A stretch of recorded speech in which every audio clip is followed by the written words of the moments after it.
Have you ever watched a freestyle dressage to music and thought, I would love to try that, but had no idea where to start? As a dressage and music judge, I get asked this question all the time. So in today's video, I'll walk you through exactly what to focus on at prelim level. Before you get started, it is important to know that dressage to music is judged quite differently from a standard dressage test. Instead of just one overall score, you'll be marked in two separate ways. You will receive technical and artistic marks. For each level, there are movements you have to include, movements you can include if you wish, and movements you should not include. The compulsory movement marks are done in the same scale as the standard dressage test marks, so from 1 to 10. Another big difference for dressage to music tests is the scores at the bottom of the sheet.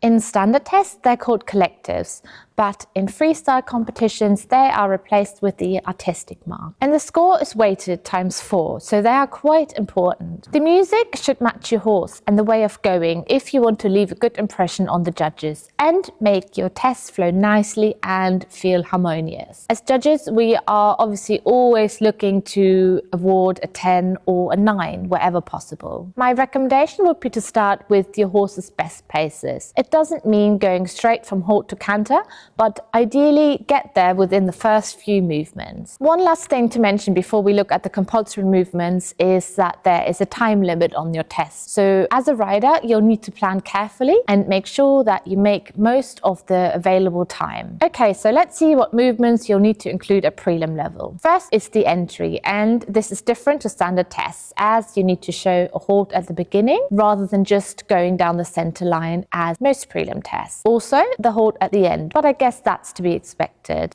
There are no rules around where you can halt. So in theory, you could just step into the arena and halt at D or at X, for example. For the final halt, I would recommend X or G. Don't leave any room for interpretation or confusion with the judges. In terms of the walk movements, you have to do 20 meters of medium walk. And the guidance is that the 20 meters have to be consecutive. So you aren't allowed to do 10 meters in between two trot transitions, for example. The good news is you could show them on a circle or across the diagonal if you wanted to do so. Another walk movement is the free walk on a long rein, and the requirement of 20 meters applies. It might make sense to show one after the other and connect the two movements as you're already in walk, and the medium walk might allow your horse to relax a bit after some other movements before showing the free walk and getting the nice stretch. Next up are the compulsory trot movements. You will need to show working trot on both reins, so left and right, including a 20-meter circle also allowed, or any other circles or half circles. So for example, you could do a 10-meter circle if you wanted to do so, and then a 20-meter, just to make sure that your horse is able to keep a nice steady balance. You also have to show trot on a circle of 20 meters while allowing the horse to stretch. The guidance here is asking for the stretch to be at least 20 meters. This might not be as easy as it sounds, as judges are looking for the horse to take the contact forward, but remaining in the same rhythm and balance. And finally, the compulsory canter movements, which are pretty straightforward and also not much different to any of the standard prelim tests you might have already done. You need to show working canter left, including a circle of 20 meters, as well as the same on the right rein. In case you're wondering what the permitted and prohibited movements are, we'll talk about them next. Permitted, as mentioned before, circles and half circles of any size, but also changes of leg through the trot. If you wanted to connect your canters and were wondering how to do it, trotting in between for a few steps is absolutely fine. And the dreaded give and retake of the reins, and I say dreaded because I know that riders often struggle for different reasons. It is a nice movement to check if your horse is in balance or just leaning on you. Prohibited movements are basically anything above prelim, medium and extended trot or canter, counter canter, rein back, and any lateral work or flying changes, pirouettes or canter to hold. I hope you have found this video useful and feel more confident about getting started with your dressage to music fun. I'm also planning on doing a mini series for everything related to dressage to music, but there will be lots of other interesting content and topics covered.